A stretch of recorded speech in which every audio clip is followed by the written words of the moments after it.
Cher tenía 68 años cuando el mundo tal como lo conocía se desmoronó de una vez. Tras 43 años de matrimonio, dedicados casi exclusivamente a su marido Robert y a su hija Elodie, de repente se vio reducida a la sombra de sí misma. El apartamento donde siempre resonaron conversaciones, risas y rutinas ahora era solo silencio y miradas frías. Robert, compañero de toda la vida, estaba al borde de la muerte, consumido por una enfermedad terminal que devoraba su cuerpo y alteraba para siempre Ellis. Dinámica familiar. Cher, incluso enferma, eligió ocultar a todos el diagnóstico de un cáncer de mama recién descubierto. Pensaba que no debía sobrecargar a nadie, y mucho menos al marido, tan dependiente de sus cuidados en ese momento. En vez de eso, volcaba sus últimas fuerzas en organizar medicamentos, calmar dolores, negociar visitas y tratar de mantener al menos una pizca de esperanza. Sin embargo, el duelo de Cher comenzó antes incluso de que Robert partiera. Lo que más le dolía no era la enfermedad, sino la sensación de volverse cada vez más invisible dentro de su propia casa. Elodie, la hija a la que tanto protegía, y Nellie, la suegra, empezaron a tomar las riendas de todas las decisiones, del hospital a las finanzas, de la rutina de visitas a los detalles del tratamiento. Las conversaciones eran susurros tras puertas cerradas, reuniones a las que Cher solo era convocada para firmar o estar de acuerdo, nunca para realmente participar. En las pocas veces que intentaba opinar, recibía respuestas secas o era ignorada, como si fuera incapaz de comprender lo que ocurría. Incluso debilitada, sentía que tenía que ser fuerte, así que sonreía en silencio. Tragaba las lágrimas y mantenía firme la fachada de quien estaba bien, convencida de que pronto todo volvería a la normalidad. Pero en el fondo, sabía que ya no tenía lugar en ese escenario. Los días siguientes al empeoramiento del cuadro de Robert fueron un ejercicio doloroso de supervivencia emocional para Cher. Todo parecía girar en torno a horarios médicos, medicamentos, exámenes, opiniones de especialistas y discusiones sobre quién debía o no entrar en la habitación. Lo más cruel, sin embargo, era la forma en que Cher era constantemente apartada, como si su presencia fuera prescindible. Se sorprendía a sí misma parada en el pasillo, escuchando la voz de la hija y de la suegra, decidiendo qué hacer con el marido, qué tipo de morfina administrar, qué profesional contratar, a quién avisar del empeoramiento de la situación. Incluso la disposición de los muebles en la sala pasó a ser decidida sin consultarla.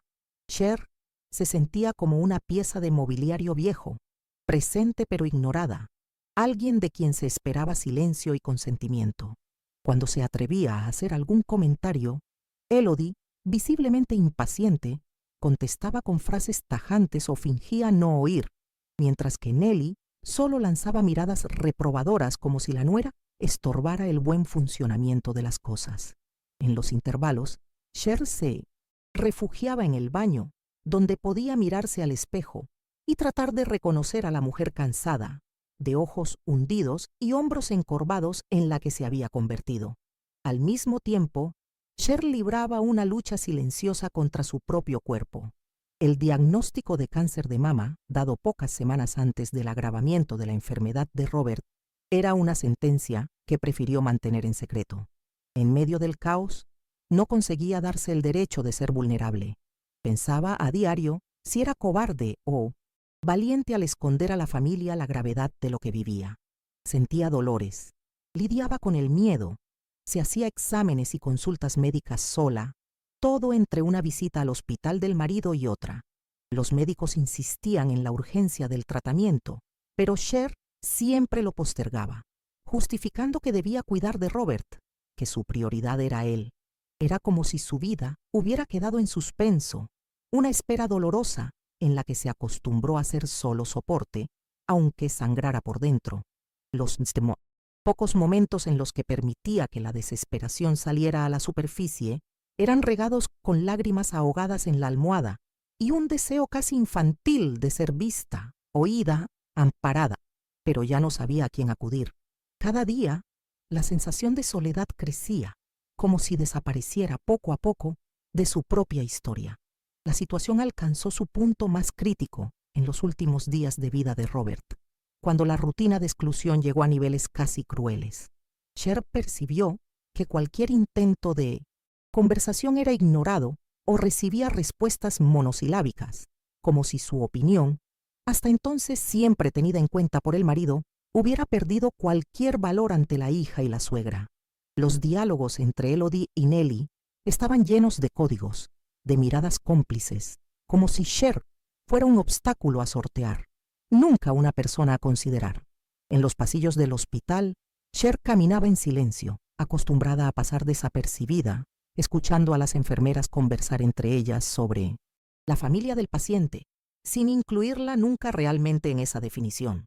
Era una invisibilidad dolorosa. Todo lo que decía o hacía era minimizado, reinterpretado, desconsiderado, como si su propia existencia se hubiera reducido a la función de mera acompañante.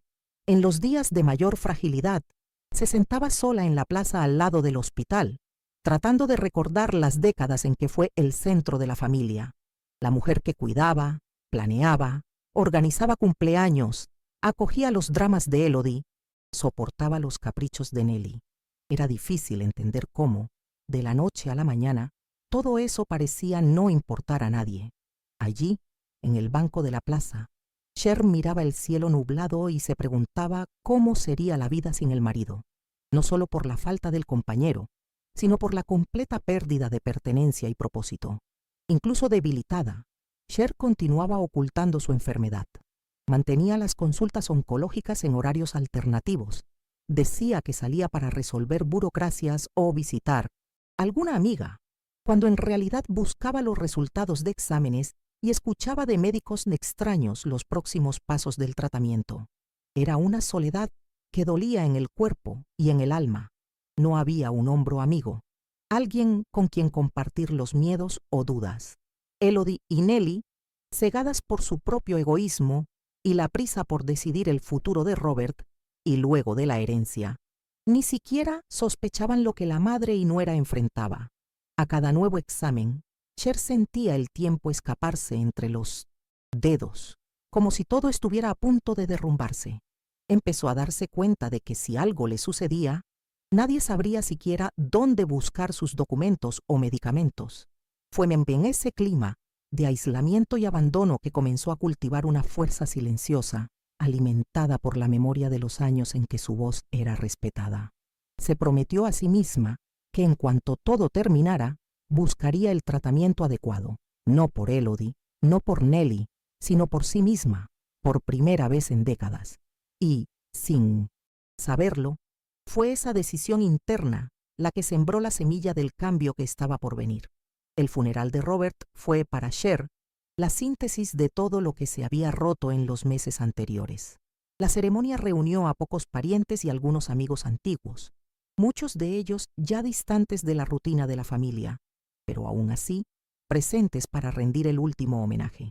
Cher, incluso sumida en un dolor profundo y debilitada por el luto y la enfermedad, se esforzó por cumplir todos los rituales y despedidas, organizando flores, eligiendo las músicas, recibiendo saludos con la dignidad de quien, aunque olvidada, se niega a perder su propio valor.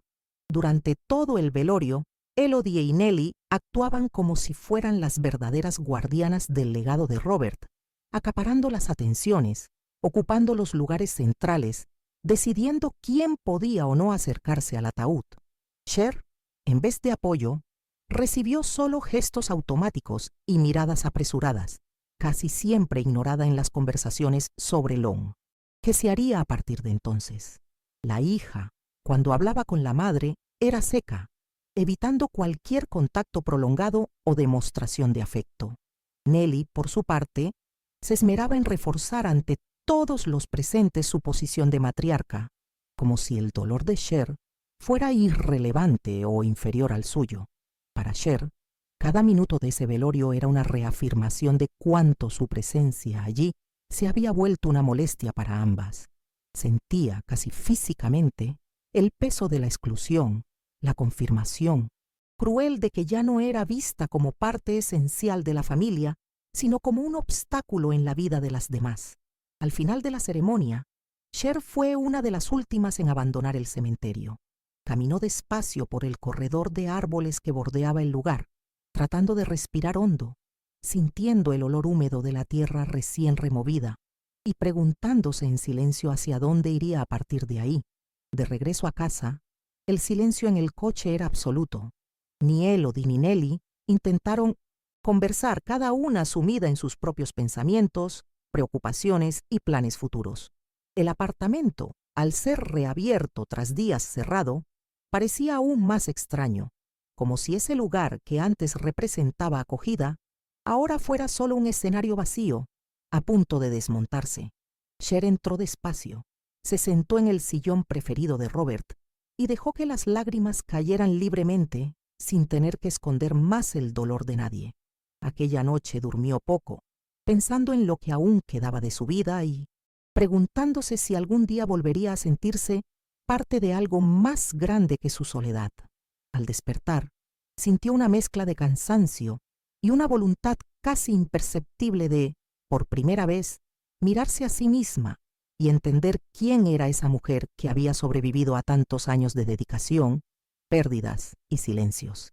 Era el comienzo de una nueva etapa, aún incierta, pero ahora marcada por la urgencia de no desaparecer completamente de su propia historia.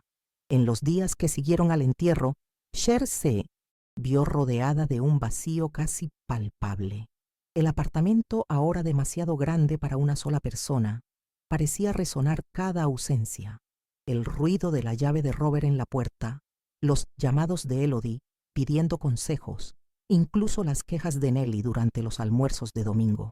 Todo aquello había desaparecido bruscamente, sustituido por un silencio ensordecedor y por una rutina mecánica, sin propósito.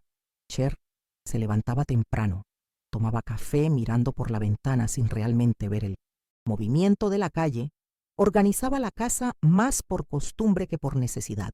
Por la noche, el sueño era interrumpido por recuerdos y pesadillas, flashes de la enfermedad del marido, frases tajantes de la hija, la mirada juzgadora de la suegra. El luto no era solo por la muerte de Robert, sino por el derrumbe de su propia identidad. Sentía una mezcla confusa de rabia, resentimiento, autocompasión y, sobre todo, un miedo paralizante de no saber cómo ocupar el espacio vacío dejado por todo lo que había perdido. En esos momentos de mayor fragilidad, Cher pensó en revelar a la hija y la suegra el cáncer que ocultaba, pero siempre desistía en el último momento, no por vergüenza, sino por la certeza de que, aunque lo contara, nadie escucharía de verdad. Guardaba ese secreto como quien protege el último fragmento de autonomía en medio del caos. Fue durante ese periodo de soledad que Cher empezó a notar pequeñas cosas que antes pasaban desapercibidas. Notó, por ejemplo, cómo el apartamento cargaba marcas profundas de toda una vida de dedicación, fotos antiguas esparcidas por las estanterías, notas amarillentas guardadas en los cajones, bordados inconclusos, libros con dedicatorias que ella misma escribió para Robert en fechas especiales.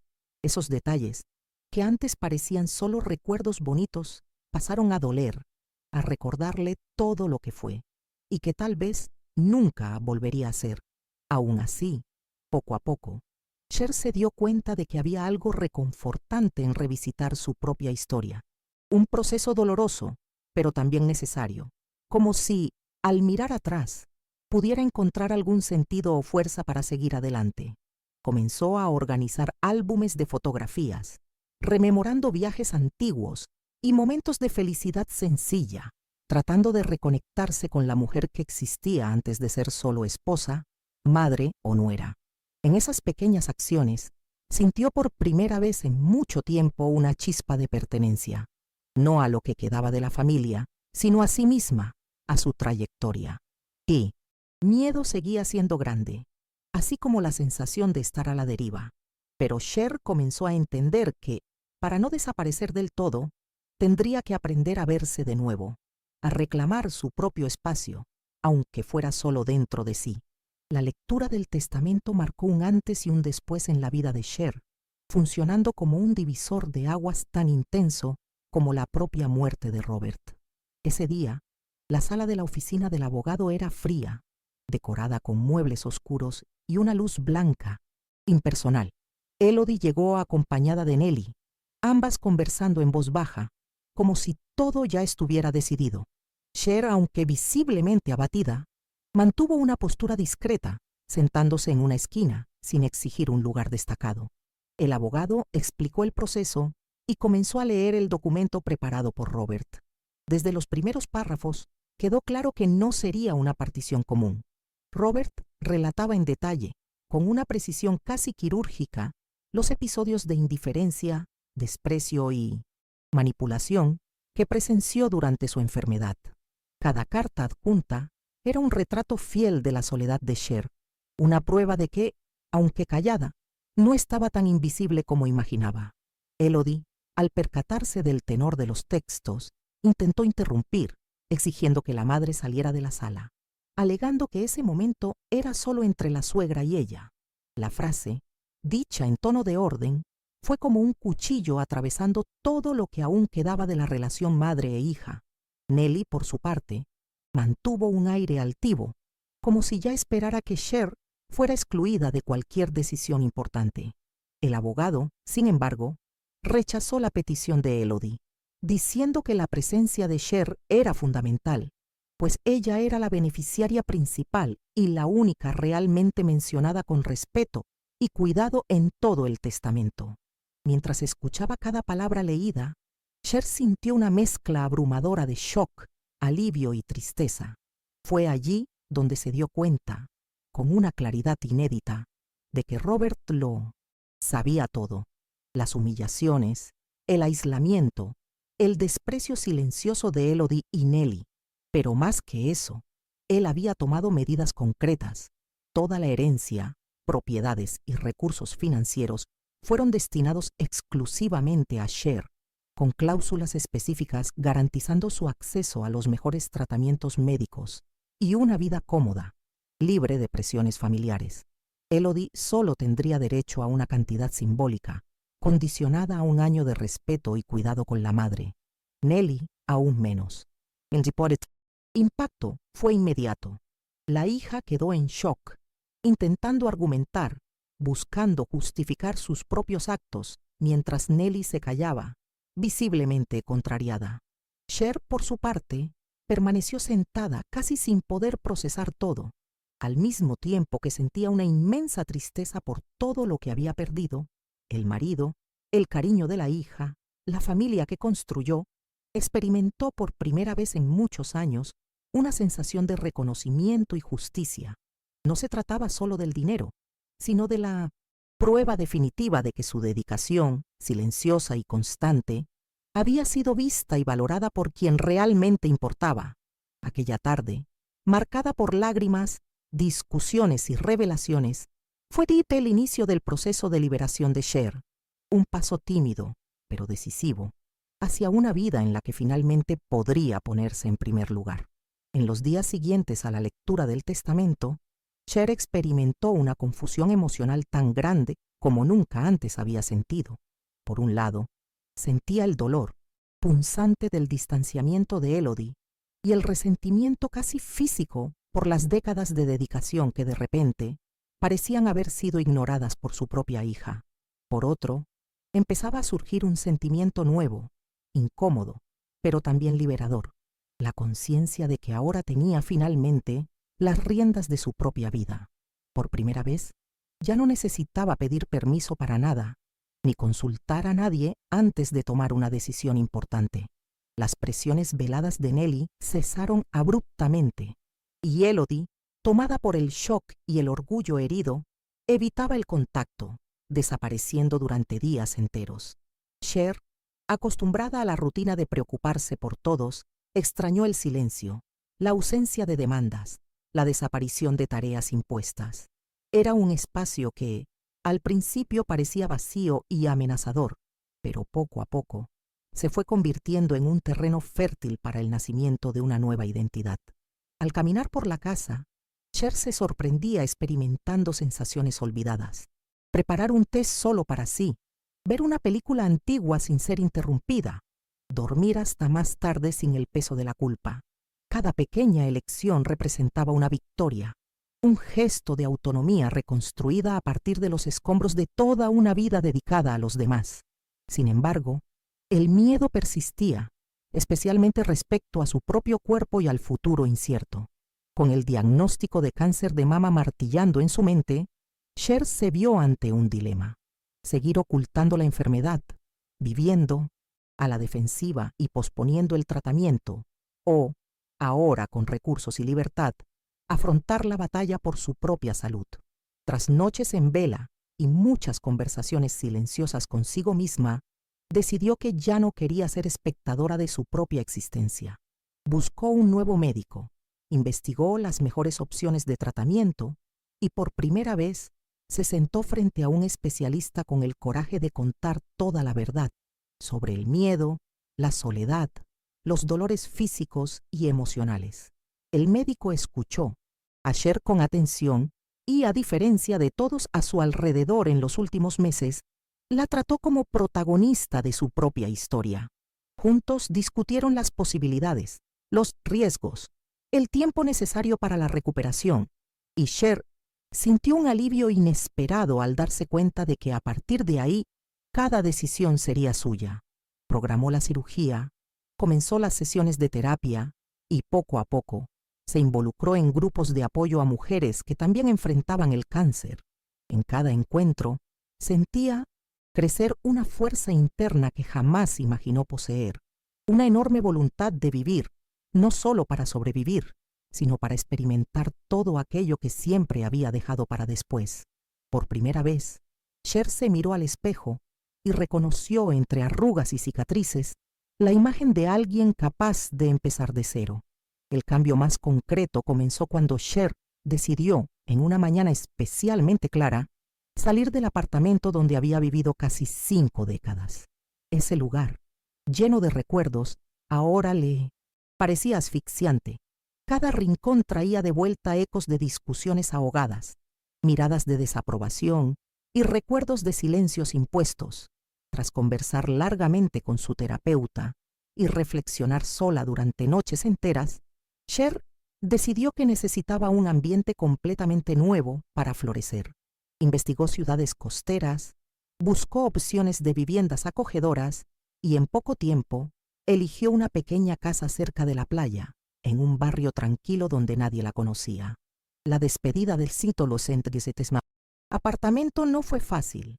Antes de partir, Cher pasó días revisando cajones, separando pertenencias, escribiendo cartas de despedida para sí misma.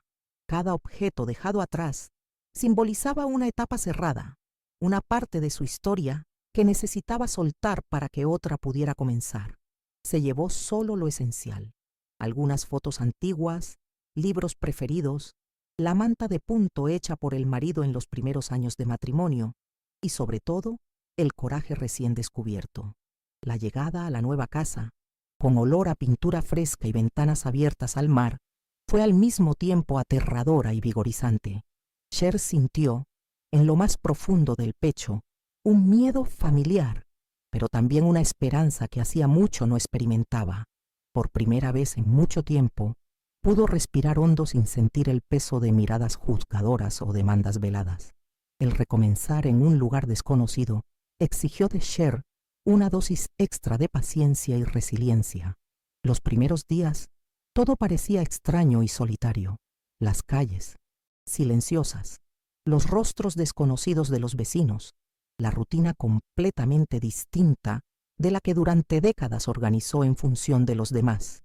Había inseguridad, claro, miedo a enfermar sola, a no poder mantener la casa, a perderse en sus propias emociones.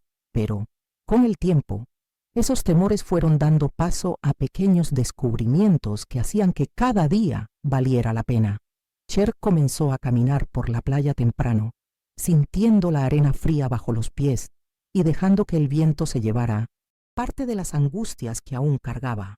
Se inscribió en clases de pintura, algo que siempre soñó hacer, pero nunca tuvo el valor de admitir ni para sí misma. En las tardes libres, leía con el sonido de las olas, Escribía cartas para el marido y para la propia hija, aunque muchas de esas cartas jamás serían enviadas. Poco a poco, construyó una red discreta de apoyo, una vecina que le ofrecía pastel recién horneado, el profesor de pintura que elogiaba su persistencia, otras mujeres maduras que, como ella, buscaban nuevos comienzos. Cher se dio cuenta de que, lejos del ambiente tóxico de antes, podía ver con más claridad sus propias necesidades y deseos. Cada pequeño gesto de autocuidado, cada elección hecha por sí misma, era una victoria silenciosa, pero profunda. Allí, junto al mar, empezó a creer que su vida ya no necesitaba girar en torno a la aprobación de los demás, y que ser protagonista de su propia historia era posible, incluso después de tanto tiempo viviendo al margen. El tratamiento oncológico, aunque doloroso y lleno de incertidumbres, reveló a Cher una fuerza que ella misma no sabía poseer. Las sesiones de quimioterapia la dejaban exhausta, las náuseas venían en oleadas y hubo días en los que apenas podía levantarse de la cama. Aún así, la experiencia de cuidar de sí misma, sin depender de la aprobación de Elodie o la vigilancia constante de Nellie, hizo que cada obstáculo fuera enfrentado con una determinación silenciosa, pero firme. En vez de ocultar el sufrimiento, Cher comenzó a aceptar la vulnerabilidad como parte del proceso. Dejó de fingir para sí y para el mundo que no sentía dolor, que no se sentía perdida. Empezó a compartir sus dificultades en los grupos de apoyo, donde encontró acogida y empatía de otras mujeres que cargaban historias de abandono, nuevos comienzos y superación. En esos círculos de conversación, Cher se reconocía en relatos de soledad y miedo, pero también se sorprendía de su propia capacidad de inspirar a quienes la rodeaban. Algunas compañeras de tratamiento decían admirar su valentía para cambiar de vida a los 68 años, para buscar una existencia más digna y ligera tras una trayectoria tan marcada por la renuncia. Cher escuchaba esas palabras con sorpresa y poco a poco empezó a creer en ellas. Con el paso de los meses, la relación de Cher con Elodie entró en una fase de distanciamiento inevitable. El orgullo de la hija, sumado al resentimiento por la decisión de Robert y al shock de perder el control sobre el patrimonio familiar, hicieron que Elodie evitara llamadas, visitas o cualquier contacto cercano. Al principio, Cher sintió el golpe con fuerza. La ausencia de noticias de la hija le causaba angustia, pesadillas y un sentimiento de rechazo que a veces amenazaba con anular todas las conquistas recientes. Pero, al mismo tiempo, la distancia le permitió establecer límites saludables, aprendiendo a no esperar más aquello que Elodie nunca pudo dar: respeto, cariño o empatía genuina. Durante las noches más difíciles, Cher seguía escribiendo cartas para la hija, contando sus miedos, conquistas e incluso pequeños detalles del día a día, como la alegría de ver una puesta de sol especialmente bonita o la satisfacción de terminar un cuadro nuevo. Escribir, incluso sin respuesta, era una forma de mantener viva la esperanza de reconstrucción, pero sin la vieja dependencia emocional. Cher empezó a entender que el amor materno no tiene por qué ser sinónimo de autoanulación y que recomenzar también significa aceptar que algunos vínculos pueden nunca ser como soñó, pero que eso no disminuye el valor de quien se ha convertido en el proceso. A medida que pasaba el tiempo, Cher comenzó a notar transformaciones sutiles en sí misma. Antes, cuando pensaba en el futuro, solo sentía una niebla espesa de miedo y soledad. Ahora, incluso con las cicatrices de la enfermedad aún frescas y la ausencia de Elodie palpitando en los días silenciosos, se dio cuenta de que había desarrollado nuevos rituales de autocuidado. Empezó a ir al mercado local los sábados, intercambiando recetas con las vendedoras y permitiéndose probar sabores que antes nunca se habría atrevido, atada a las preferencias de la familia. Redescubrió el placer de cocinar solo para sí, de arreglar la casa a su manera, sin pedir opinión ni esperar elogios. Las mañanas pasaron a estar marcadas por caminatas lentas por la playa, escuchando música con auriculares, observando niños jugando y parejas de ancianos tomando el sol juntos. Era extraño, a veces doloroso, darse cuenta de cómo el mundo podía ser generoso con quien se permitía ocupar espacios antes negados. Cher también se dedicó a pintar cuadros inspirados en el paisaje costero y, para su sorpresa, vendió algunos en una feria de artesanía, recibiendo elogios de desconocidos, algo que hizo crecer en su pecho una sensación de pertenencia que ya no dependía de los lazos familiares. A pesar de los avances, había noches en las que Cher se sentía vulnerable, especialmente cuando el cuerpo mostraba señales de fatiga o cuando el pasado regresaba en sueños confusos. En esos momentos, la ausencia de Elodie dolía como una herida abierta. Cher se preguntaba si algún día la hija comprendería lo que realmente significa ser madre, si lograría ver más allá de las heridas del testamento y percibir el amor silencioso, pero genuino, que siempre recibió. La nostalgia era a veces casi insoportable, pero Cher ya no intentaba sofocarla ni fingir que no existía. Al contrario, empezó a respetar el tiempo del duelo y la reconstrucción, entendiendo que ya no necesitaba ser fuerte todo el tiempo. Se permitió llorar sin culpa, conversar consigo misma en voz alta, desahogarse con amigas recién adquiridas y buscar apoyo cuando lo necesitaba. Cada crisis, cada recaída, era vista no como un fracaso, sino como una etapa natural de quien está aprendiendo a existir para sí misma. La fe, antes poco presente en su vida, empezó a surgir en pequeñas oraciones nocturnas, agradecimientos tímidos y promesas de cuidar mejor de su propio cuerpo y de su propia historia. Así, entre altibajos, Cher consolidó la certeza de que, a pesar de todo, aún era capaz de crear nuevos comienzos y de que merecía, por fin, ser feliz por sus propios méritos. El ciclo de reconstrucción de Cher se volvió aún más evidente cuando, tras meses de tratamiento, recibió la noticia de que el cáncer estaba en remisión. Fue un momento de alivio, pero también de incredulidad, como si no fuera posible, después de tantos golpes, recibir finalmente una buena noticia. El médico le explicó que los exámenes eran alentadores y que podría retomar gradualmente actividades que antes tuvo que suspender. Cher salió del consultorio sintiéndose ligera, casi flotando, y decidió celebrar sola, con un almuerzo en un restaurante junto al mar. Se sentó cerca de la ventana, pidió un plato colorido y sonrió a su propio reflejo en el vidrio, notando cómo sus rasgos estaban diferentes. Allí había marcas del tiempo, de noches mal dormidas, pero también un nuevo brillo en los ojos. Por primera vez en muchos años, se permitió saborear ese momento sin prisa, sin compartir su alegría con nadie que no fuera ella misma.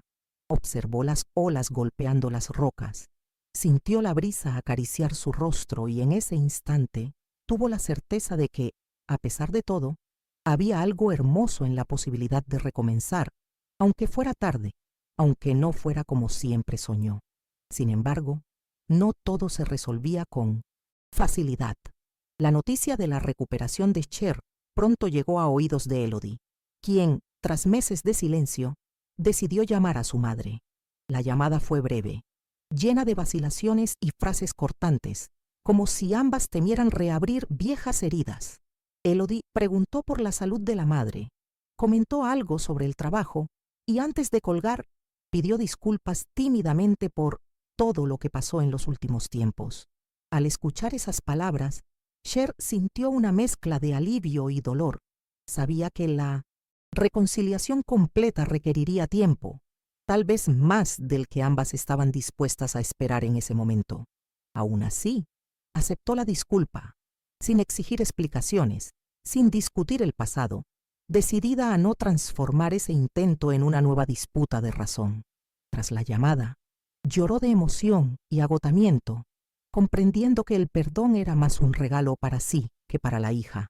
Fue en ese proceso, entre pasos vacilantes y pequeñas victorias, que Cher entendió el valor de ponerse en primer lugar, de no esperar la aprobación de los demás para sentirse merecedora de felicidad.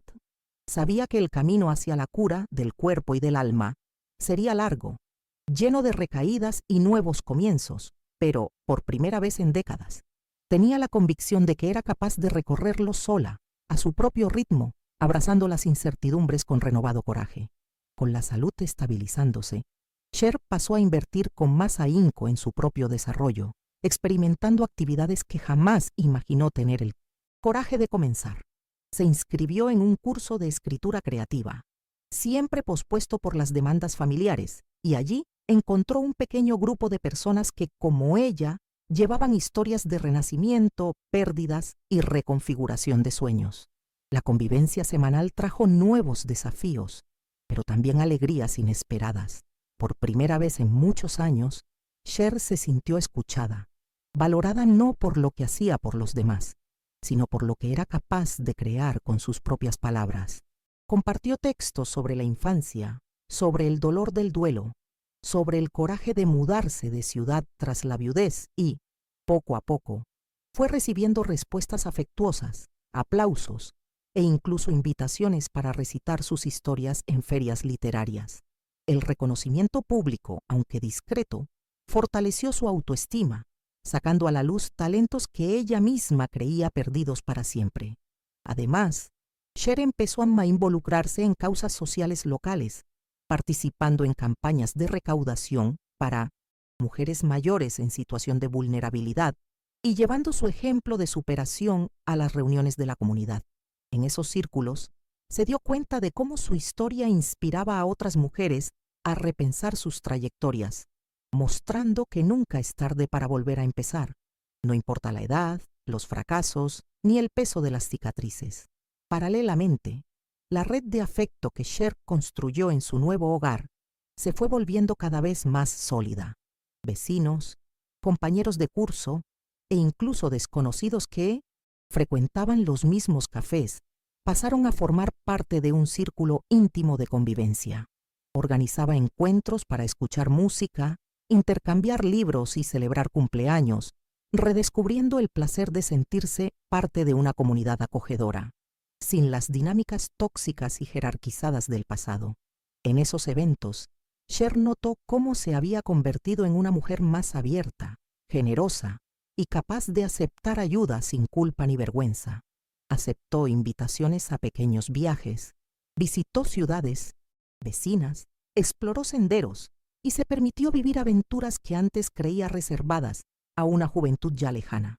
Poco a poco, los días dejaron de ser solo largos y silenciosos, dando lugar a una rutina vibrante, llena de encuentros, aprendizajes y pequeñas sorpresas. Cher entendió que aunque nunca pudiera borrar por completo el dolor del abandono, ni el vacío dejado por la distancia de Elodie, era posible llenar la vida de nuevos colores y afectos. Cada amistad conquistada, cada proyecto concluido, era una forma de afirmarse en el mundo como alguien que merece y puede ser feliz, independientemente del reconocimiento de los antiguos lazos familiares. Así, Cher aprendió que la verdadera reconstrucción no viene solo del cuerpo curado, sino del corazón que poco a poco se permite creer de nuevo en la posibilidad de amar y ser amada. El reencuentro, aunque gradual, con Elodie trajo a Cher una serie de sentimientos contradictorios. La hija, impulsada por la terapia y por relatos de conocidos sobre el renacimiento de la madre, empezó a ensayar pequeños acercamientos. Al principio, eran solo mensajes cortos en fechas especiales o comentarios sobre noticias vistas en las redes sociales. Cher, aunque guardaba resentimiento por los años de abandono, optó por responder siempre con cordialidad, sin abrir viejas heridas, pero también sin ocultar sus nuevas prioridades. Con el tiempo, Elodie se animó a visitar a la madre en la ciudad costera.